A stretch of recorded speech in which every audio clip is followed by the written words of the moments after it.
안녕하세요. 승리한 산 가족 여러분. 오늘은 3월 15일 마태복음 25장 1절로 13절 열처녀 비유입니다.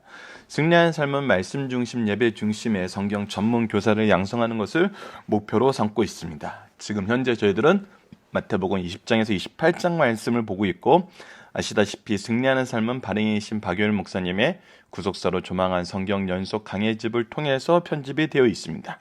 저희들 12월부터 지금까지 부활절이 있는 그 3월까지 이 마태복음 전체를 살펴보고 있고, 지금 현재 62번째 강좌를 시작하고 있습니다. 전체적인 구조를 통해서 마태복음이 얘기하고 있는 핵심을 저희들 항상 살펴보고 있고요. 이 부분은 월요일날 강좌에 항상 반복이 되고 있습니다. 다양한 관점에서 전체 구조를 보고 있으니까 월요일날 강좌만 따로 보시는 것도 이 마태복음 전체 내용을 이해하시는데 어느 정도 도움이 될 거라고 생각을 합니다. 그리고 저희들 이번 주에 나타나는 말씀의 그 구조를 저희 주간이신 김천수 목사님이 소개한 그 내용으로 소개를 하고 있습니다.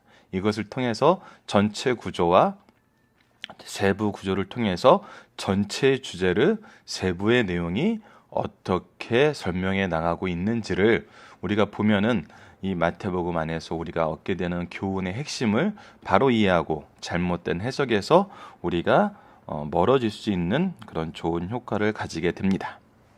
자, 이제 이번 주 말씀을 통해서 우리가 상고하고 있는, 새롭게 이제 묵상하고 있는 내용이 무엇인가 하면은, 주의 재림 때 주님은 무엇을 기준으로 심판하시는가입니다.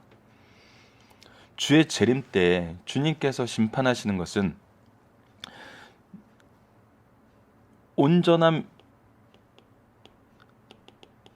믿음과 이 믿음 안에서 환난을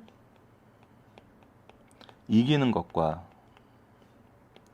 그리고 거짓 선생들을, 거짓 그리스도를 구분하는 거였어요. 그래서 주의 재림 때 가장 중요하게 보는 것은 무엇이냐면, 구분하는 기준이 무엇이냐였어요. 예수님의 재림은 반드시 있는 것입니다. 이것을 믿게 하시기 위해서 예수님께서는 이스라엘의 멸망과 예수님의 재림을 시간상으로 보지 않고 시간의 축을 2차원적으로 보시면서, 시간의 제한을 받지 않으시고 시간을 창조하신 분이기 때문에 이렇게 보는 것이 가능하시죠. 심지어는 노아의 때까지 한 틀 안에서 우리에게 보여줌으로써 노아의 때와 예루살렘의 멸망의 때가 예수님이 이미 이것은 경험했고 앞으로 이것을 경험할 것이면, 이 한 장에 얘기한 이 모든 말씀이 신실함을 알고 주의 재림도 분명하게 믿게 하시기 위해서 이러한 방법으로 예수님께서는 주의 재림을 예루살렘의 성전과 같이 설명하셨어요. 이것은 저희들 소선지서에서 나타나듯이 하나님 나라의 도래를, 예수님의 초림과 재림을 한 프레임 안에서 설명하는 것을 우리는 계속 보고 있어요. 이것은 어떤 거예요? 하나님만이 바로 이 시간을 창조하신 분이시고 시간의 구애를 받지 아니하시는 분임으로써 이 모든 것을 이미 우리에게 밝게 알게 하여서 첫 번째 것이 이루어지면 두 번째 것도 이루어짐을 믿게 하시는 하나님의 역사의 방법이었고, 우리를 훈계하시고 교훈하시는 방법이었어요. 자, 그래서 예수님의 재림의 양식은 올라가신 그 모습대로 하늘에서 영광 중에 모든 사람이 볼 수 있게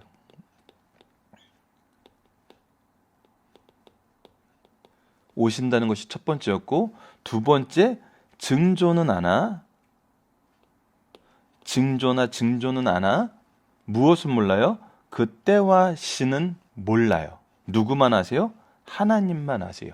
예수님도 모르신다 그랬어요. 그래서 이것이 언제 온다 이렇게 얘기하는 사람, 언제 어디서 온다, 어디서 오는 것도 의미가 없죠. 왜냐하면 모든 사람이 볼 수 있게 오시는 거니까. 이때 비로소 하나님의 능력을 모든 사람들이 경험하게 되는 거거든요. 완전하게 경험하게 되는 거죠. 공간의 제약을 뛰어넘는 그 능력. 예. 우리가 지금 인공위성으로 보는 그런 것과 비교가 되지 않는, 일부 학자들이 얘기하는 차원의 벽을 넘은 것과 비교되지 않는 그 능력을 보고 우리의 죄인들은 그 죄를 자복할 수밖에 없고, 그의 기준에 의해서 의인들은 하나님의 이 일을 찬양하지 않을 수가 없는 거죠.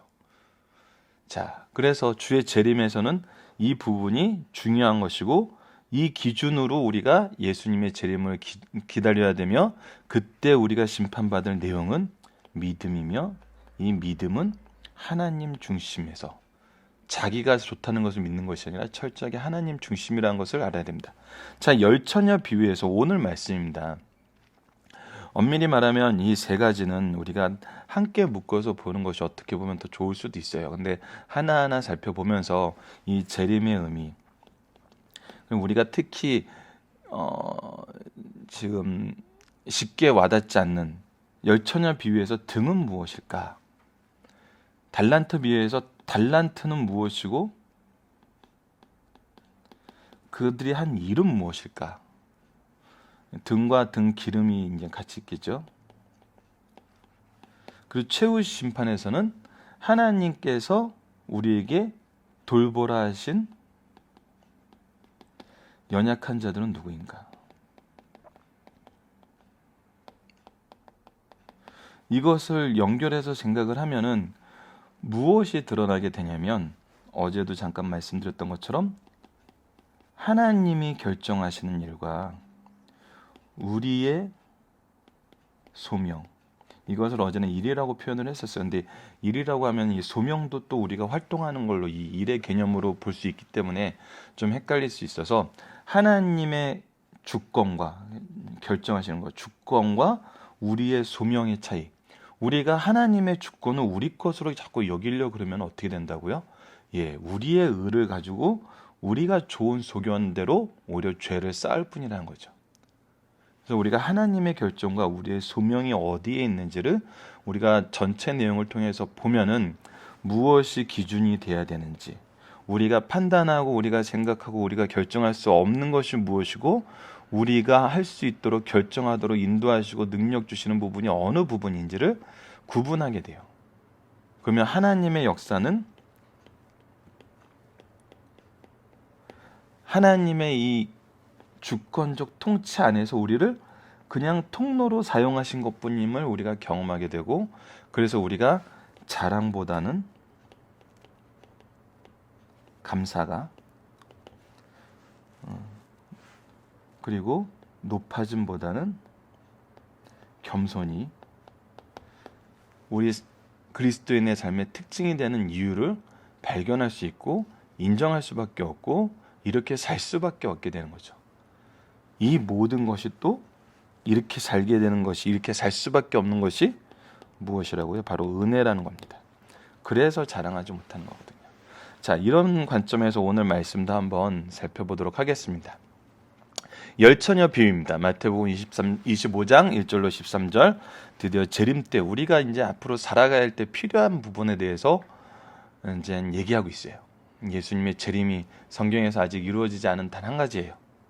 그래서 그것이 이루어질 때까지 우리가 어떻게 살아야 되는지, 우리의 삶의 신앙인들의 삶이 무엇과 같아야 되는지 한번 살펴보는 시간을 갖도록 하겠습니다.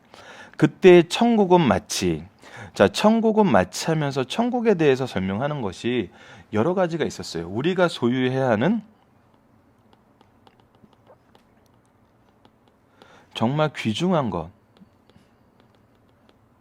때로는 천국은 마치 포도원에서 일하는 주인과 같다 그러면서 하나님과 같음을 얘기해요. 그리고 이것이 이 안에서 우리가 현재 생각하는 이 공간인 교회와 가정도 얘기하고 있어요. 그리고 때로는 우리 자신을 얘기하기도 하죠. 자, 어떤 한 가지를 딱 집어서 천국은 마치 이렇게 얘기하지 않고, 오늘 같은 경우도 천국은 마치 등을 들고 신랑을 맞으러 나간 누구와 같다? 열처녀와 같다. 그래서 이거는 포도원 비유에서처럼 하나님을 얘기하는 것이 아니라 우리 성도들을 얘기하는 것을 우리가 분명히 느낄 수 있어요. 그래서 천국의 개념에 대해서 우리가 굉장히 다양하게 표현되는 것을 통해서 우리가 무엇을 이제 결론적인 부분에서 알게 되냐면, 처음에도 우리 중간에도 여러 번 소개했던 것처럼 천국은 어떤 유형적인 공간이나 어떤 물질적인 것을 표현할 뿐만 아니라 무형적인 것을 표현하는데, 그것이 무엇이냐면 바로 통치였어요. 통치. 하나님의 통치, 하나님의 통치를 인정하는 사람, 인정하는 장소. 때로는 이 통치 안에서 하나님과 우리 모두를 또 얘기하고 있거든요. 그래서 천국은 우리가 쉽게 생각하는 그런 개념을 뛰어넘는 것임을 이 마태복음에서는 보여주고 있어요. 그래서 이 천국이 지금 우리가 어떻게 하고 있다? 우리에게 실제로 그 통치는 우리에게 임했고, 이 통치 안에서 우리는 그 나라의 백성으로서 천국으로의 삶을 살고 있어요. 천국의 삶, 천국으로서의 삶. 그럼 과연 이것이 의미하는 바가 뭘까요? 그 부분을 한번 이번 주 말씀을 참고하면서 생각을 한번 해봤으면 좋겠어요. 천국이란 것은 도대체 누가 무엇을 소유한 거고 누가 어떤 삶을 사는 건가? 그것을 한번 묵상하는 시간을 오늘 설명하기보다는 이 비유, 세 번째 비유까지 다 된 다음에 목요일 날 한번 나눠보도록 하겠습니다. 근데 재밌는 것은 열 처녀가 있는데 누구를 맞이하러 나갔어요? 신랑을 맞이하러 나갔어요. 근데 그 중에 5은 미련하고 5은 슬기 있는 자리예요. 반대되는 성향이 있어요. 무엇이 미련한 거고 무엇이 슬기롭냐고 얘기를 하면은 그 기준이, 미련한 자들은 등을 가지되 기름을 가지지 아니하고. 자, 등은 있는데 기름이 없어요.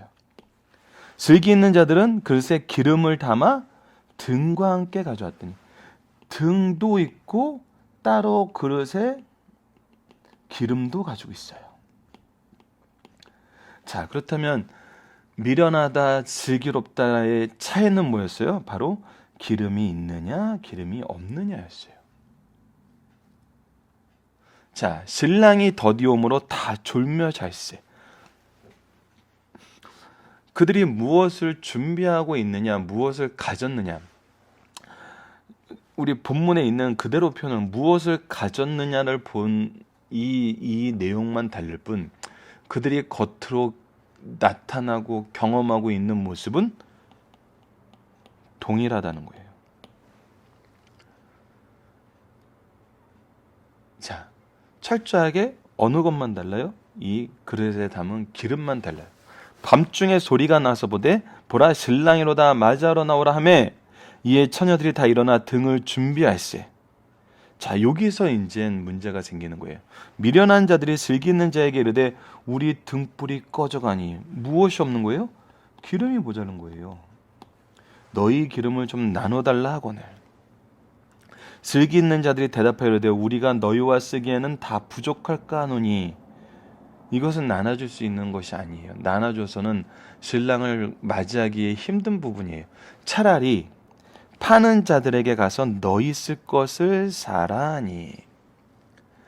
그들이 사러 간 사이에 신랑이 오므로 준비했던 자들은 함께 혼인잔치에 들어가고 문을 닫힌지라. 그 후에 남은 처녀들이 와서 이르되 주여 주여 우리에게 열어주소서. 대답하여 이르되 진실로 너희에게 이르노니 내가 너희를 알지 못하노라. 자, 이게 참 재밌는 말이거든요. 분명히 신랑을 맞으러 나간 10처녀예요. 신부들이죠. 이들의 외형적인 모습은 동일해요. 신랑을 사모하며 기다리고 있고 등도 가지고 있어요. 그 등에서는 불빛도 나오고 있어요. 그렇게 살았던 자들인데 주님이 오셨을 때, 신랑이 왔을 때 함께하지 못한 것을 두고 뭐라고 얘기하냐면 내가 너희를 알지 못하노라 하고 얘기해요. 그만큼 이 기름의 의미가 굉장히 중요함을 우리가 발견할 수 있는 겁니다. 이 비유에서. 이 비유 또 이상하게 해석하시면 안 돼요. 겨우 등 준비 못한 것 때문에, 기름 준비 못한 것 때문에 이럴 수 있어? 예, 비유의 말씀은 우리가 인간적으로 경험하는 그 내용을 통해서 우리가 이해할 수 있도록 무엇이 중요한지를 설명하는 것이지 드라마 아닙니다. 예. 또 우리의 기준으로 자꾸 모든 비유와 성경의 이야기를 들으려 하면은 그 안에는 하나님의 기준을 발견하지 못해요. 그러니까 우리가 여기서 발견해야 되는 건 뭐예요? 이것이 얼마나 중요하냐는 거예요. 그렇다면 이것을 통해서 등은 무엇일까 하는 거예요. 등은 무엇이고 그 안에 있는 기름은 무엇이냐는 거예요.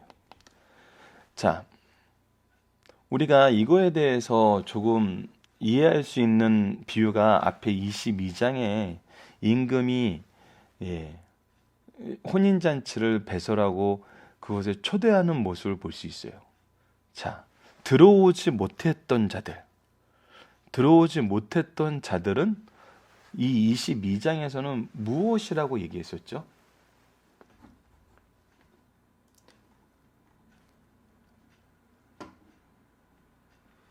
22장에서는 예복이라고 얘기했어요. 12절에 11절 12절에 예복이라고 얘기했어요.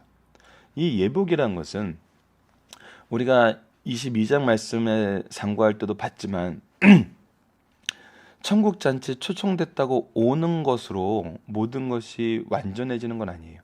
이 초청이 어떤 초청인지 인정하고 이 초청에 참여하려는 합당한 마음을 가지고 오는 거예요. 그 얘기는 뭐였냐면 다시 한번 하나님의 기준인가 나의 기준인가가 중요했어요. 하나님은 천국잔치를 배설하는데 나는 천국잔치로 보는 것이 아니라 나에게 어떤 유익이 있을까? 나의 기준으로 이곳에 들어오는 거예요. 천국잔치에 초청되었던 자들도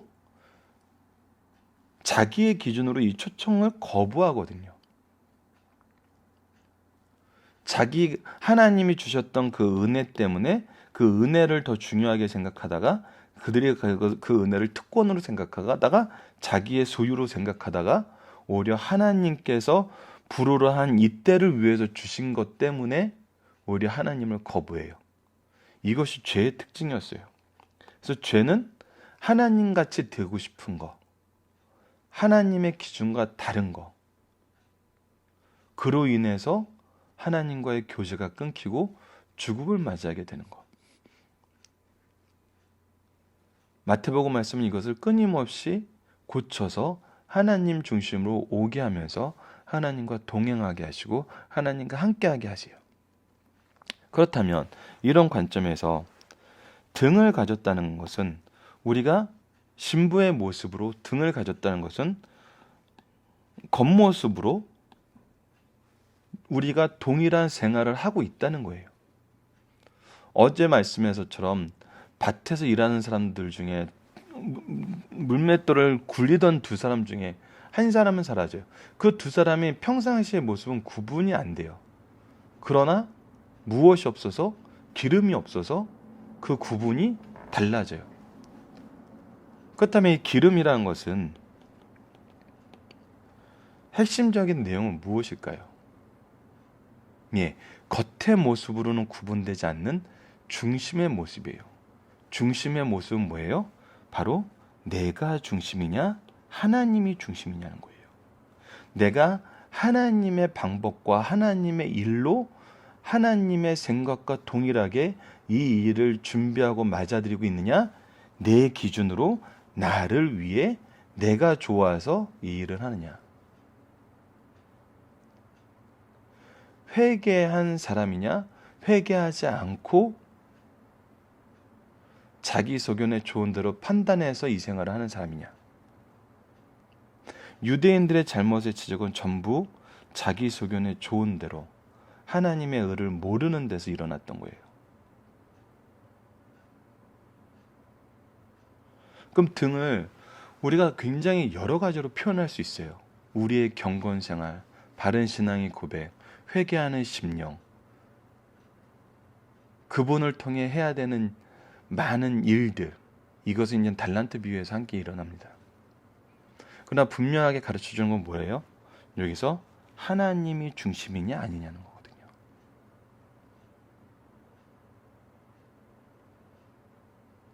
자,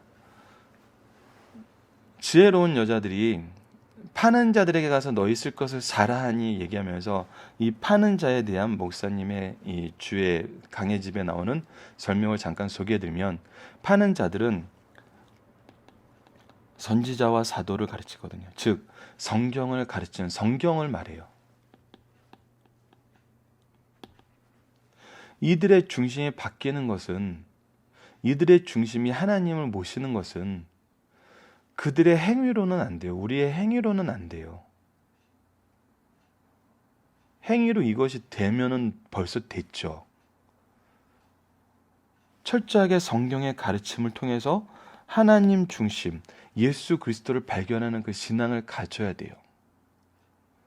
이게 문제라는 겁니다. 이게 주님이 오시기 전에는 우리 옆에 항상 이 말씀을 가까이 할 수 있는 모든 것을 하나님께서 준비해 주셨어요. 대표적으로 성경이 지금 우리 주위에 얼마나 쉽게 접할 수 있게 되고, 미력 하나마 이런 동영상 강좌가 제 거는 미력하지만 인터넷에는 굉장히 뛰어난 분들의 강좌가 많이 있습니다. 얼마나 넘쳐 흘러요.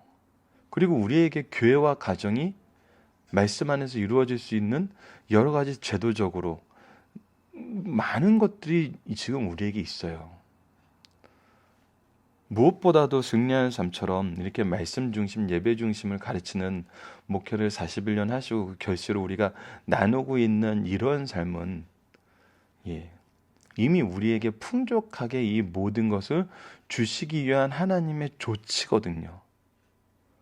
근데 이것을 우리가 받아들이고 살았나 받아들이지 않았냐예요. 이것을 받아들이고 살아야 돼요. 근데 언제는 늦어요? 신랑이 올 때는 이미 늦은 거라는 거예요. 그래서 우리가 이것을 준비해야 된다는 것입니다. 말씀과 회개를 통해서 예수 그리스도의 중심된 신앙을 우리가 가지지 않고 겉모습만 신부처럼 산다는 것은 마지막 때에 어떻게 얘기한다는 거예요? 내가 너희를 알지 못하라는 이 대답을 듣게 될 수밖에 없다는 거예요. 그래서 뭐라고 결론 내리세요? 그런즉 깨어 있으라. 지금 너희가 이 말씀과 기도로 하나님 중심, 하나님 뜻이 무엇인지 알지 못하고 예수 그리스도를 통한 구원의 도리를 알지 못하면 안 된다는 거예요. 깨어 있으라는 거예요. 너희는 그날과 그때를 알지 못하느니라. 이것을 나중으로 미루고 이것이 나중에 우리가 할 수 있다고 생각한다면은 오산이라는 거죠. 자, 오늘 본문 묵상하기를 하나씩 보도록 하겠습니다. 천국은 무엇 같다고 말씀하시나요? 천국은 마치 등을 들고 신랑을 맞으러 나간 열 처녀 같다고 얘기를 하고 있어요. 슬기로운 자와 미련한 자를 구별하는 기준은 무엇인가요? 기름을 같이 가지고 있느냐 아니에요. 그릇에 기름을 담아두어서 등이 계속 밝혀지도록 준비했냐 안 했냐예요. 신랑이 올 때 미련한 자들은 어떤 상황에 맞이하게 되나요? 이 등이 꺼져요. 신랑을 볼 수 없게 돼요. 신랑과 함께 잔치에 들어갈 수 없게 돼요. 그런즉 우리에게 어떻게 하고 있으라고 말씀하시나요? 13절입니다. 그런즉 깨어 있으라. 너희는 그 날과 그때를 알지 못하니라. 24장 36절에서도 얘기했죠. 그러나 그 날과 그때는 아무도 모르나니 하늘의 천사들도 아들도 모르고 오직 아버지만 아시느니라. 자, 중심 사상을 보도록 하겠습니다. 우리는 24장에서 예수께서 언제 어떻게 무엇하러 오시는지 확실히 알았어요. 자신의 죽음으로 오는 개인적인 종말과 인류 역사의 종말이 될 주님의 다시 오심은 징조만 알려주셨고 그날과 그때는 비밀에 붙이셨어요. 25장에서는 인류 역사의 종말인 예수께서 다시 오실 때 모든 인류의 평가 기준을 세 가지 예를 들어서 말씀하셨어요. 첫째, 열처녀 비유에서는 성도의 정성을 평가하신다는 거예요. 주님을 영접할 신앙과 성령의 은사는 한 사람 한 사람에게 족하게 채워줄 뿐 남에게 줄 수 있는 여분을 주지 않으셨다는 거예요. 주님은 누구에게 빌리거나 바꿀 수 없는 생명 같은 은사를 이 땅에 사는 모든 성도에게 마음껏 주셨으나 시기가 지나면 받을 수 없어요. 그러므로 주님께서 다시 오실 때 주신 것을 간직하지 못한 자는 모든 것을 빼앗기고 영벌에 이르게 된다는 거예요. 두 번째, 달란트 비유에서는 성도의 정성을 보신다는 거예요. 주님께서 주인으로서 모든 종들에게 여러 가지 은사와 재능을 주시고 각기 다른 환경과 직분을 주셨어요. 주신 것은 충성스럽게 사용하여 결산할 때 많은 것을 남겨 주님께 바쳐야 돼요. 결산의 결과에 따라 영생과 영벌이 이르게 된다는 거예요. 셋째, 양과 염소의 비유예요. 성도들은 사랑과 봉사를 보신다는 거예요. 엄숙한 미래의 대심판과 현재의 사랑과 봉사를 연결시켜 주세요. 특히 형제 중 지극히 작은 자에게 한 것이 곧 예수님께 한 것이라는 거예요. 지극히 작은 자는 우리 형제요, 주님께서 나와 그들을 형제라 부르시기를 부끄러워하지 않으신다는 거예요. 그러므로 지극히 적은 형제에 대한 태도는 곧 주님께 한 행위로 간주되어 크게 평가받는다는 것입니다. 이 내용 안에서 우리가 발견하게 되는 것은 무엇이에요? 하나님의 기준이 무엇이냐는 거예요. 그리고 이 정성을 보시고 사랑과 봉사를 보시는데 하나님이 주시는 것과, 즉 하나님의 주권, 질서는 무엇이고 우리가 해야 되는 소명은 무엇이냐는 거예요. 이것을 우리가 구분하기 위해서 아까 그 설명을 했던 겁니다. 이 부분을 우리가 목요일 날 상고해 보도록 하겠습니다. 오늘 본문의 배경은 다음과 같다. 예수님 시대 유대인들의 결혼할 남녀는 왕자와 공주 대접을 받으며 결혼 후 신혼여행을 떠나는 것이 아니었다. 일주일 동안 신부 집에서 잔치가 벌어지면 신부의 친구들은 잔치에 초대되어 즐거움을 나눴다. 그러나 신랑이 신부의 집에 도착하는 일정은 어느 날이 될지 확실치 않고 대개 중류 사회 이상 집에서는 신부 측의 방심을 탓하 신랑이 예기치 않을 때 오는 풍습이 있었다. 보통 밤중에 오는데 신랑이 올 때는 널리 알리기 위해 보라 신랑이 오신다라고 외칠 사람을 보낸다는 전통이 있다. 그러므로 신부 집에서는 신랑을 영접하기 위해 항상 준비하고 있어야 한다. 주님은 천국에 임한 주님이 다시 오심을 이런 유대인의 결혼 풍습을 통해서 가르쳐주고 있다는 것입니다. 자, 중심사 하나씩 보도록 하겠습니다. 신랑 대신 그리스도께서 그의 신부된 교회 성도를 초청하여 기쁨을 나누려 하신다. 이때 교회 성도는 기쁜 잔치에 참여하기 위해 정성을 다하여 준비해야 한다. 그러나 준비가 모자랄 수 있다. 교회 성도는 신랑 대신 그리스도의 초청을 받는 것을 영광으로 알고 한 채 착오도 없이 정성스럽게 준비할 것을 가르쳐 주시는 말씀이다. 두 번째, 슬기로운 처녀들은 늘 신랑을 맞을 준비를 하고 있다. 약속된 신랑은 처녀 성도들의 기대만큼 빨리 오지 않으신다. 그러기에 모든 처녀 성도들은 다 졸다가 신랑을 맞이하게 된다. 10처녀 모두 외형적인 준비 등은 갖추고 있었다. 이때 슬기로운 처녀들은 신랑이 더디 오는 습관이 있으므로 내일 아침까지 필요한 기름을 준비하여 왔다. 그래서 이들은 늦게 오는 신랑을 맞이할 기름이 있었다. 하나님께서는 한 사람에게 족하게 주실 뿐 여분을 주지 않으신다. 이처럼 언제나 주님 맞을 준비하는 성도가 슬기로운 성도라는 겁니다. 하지만 미련한 처녀들은 신랑이 더디 올 것을 예상하고 기름을 준비하지 않았다. 영적 생활에서 앞날의 근면이 지난날의 게으름을 보상하지 못하며 한때 하나님의 백성이었더라도 오늘의 자기 사명을 감당할 수 없다면 혼인잔치에 참여할 수 없다는 것입니다. 오늘 제한 없이 물붓듯 주시는 믿음과 성령의 은사도 지금 너무나 풍요롭게 주고 있어요. 기회를 놓치면 이겁니다. 기회를 놓치면 그 때가 지나면은 받을 수 없다는 거예요. 또 이는 목숨과 같은 것이어서 타인에게 양도하거나 빌려줄 수 없는 성질이랄 것이란 거예요. 이것을 모르고 등만 준비하고 기름을 준비하지 못한 처녀들은 미련한 자들이고 심판이 있게 된다는 것입니다. 살펴보기 정답은 카페를 통해서 확인해 주시고요. 저희들 적용하기, 우리는 지금 무엇을 어떻게 준비하는 삶을 살고 있으며 깨어있는 삶을 살고 있는가. 여러분들 개인적으로 가장 불안하다고 안타까운 부분은 뭐냐면 교회에서 정말 열심히 봉사하시는 분들이 많아요. 근데 봉사는 하시는데 말씀의 교제에 참여하지 않은 분들이 솔직히 교육자들 입장에서는 좀 불안합니다. 왜? 말씀이 아니고서는 하나님의 중심된 그 은혜의 핵심과 구원의 도리를 알 수 없거든요. 근데 그분이 나와 말씀의 교제를 나누신 경험이 없을 때는 열심히는 하지만 저분이 진리를 알고 진리 안에서 이렇게 봉사를 하는 건지, 아니면 정말 저분이 너무나 인격적으로 훌륭한 분이기 때문에 저렇게 하시는 건지 좀 염려될 때가 있어요. 그래서 되도록이면 어떻게든 시간을 내어서 말씀의 교제를 하고 싶어 하는 것이 교육자들의 모습인 겁니다.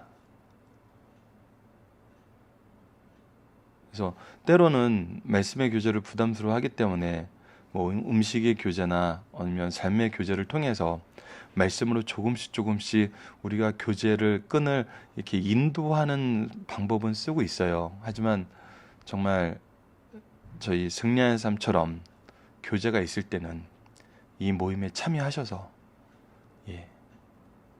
우리가 정말 이 진리를 이 기름을 바로 소유하고 있는지를 확인할 수 있게 좀 도와주시길 부탁드립니다. 우리가 지금 어떻게 준비하는 삶을 살고 있느냐 했을 때는 말씀으로 준비하는 삶을 살고 있지 않으면 이거는 깨어있는 삶이 될 수가 없어요. 이 부분을 승리하는 삶 가족 여러분들 항상 기억하고 함께 해주시길 부탁드리겠습니다. 말씀을 기초로 기도하기를 통해서 마치겠습니다. 하나님, 우리에게 주신 시간과 재능과 물질 모두 주님의 것이며 주님의 뜻대로 사용하는 것이 참된 은혜의 기름을 고백합니다. 주여, 오직 지혜롭게 하시며 깨어있게 하시며 하나님만 바라보게 하여 주소서. 우리의 연약함을 살피시고 붙잡아 주소서. 예수님 이름으로 기도드립니다. 아멘.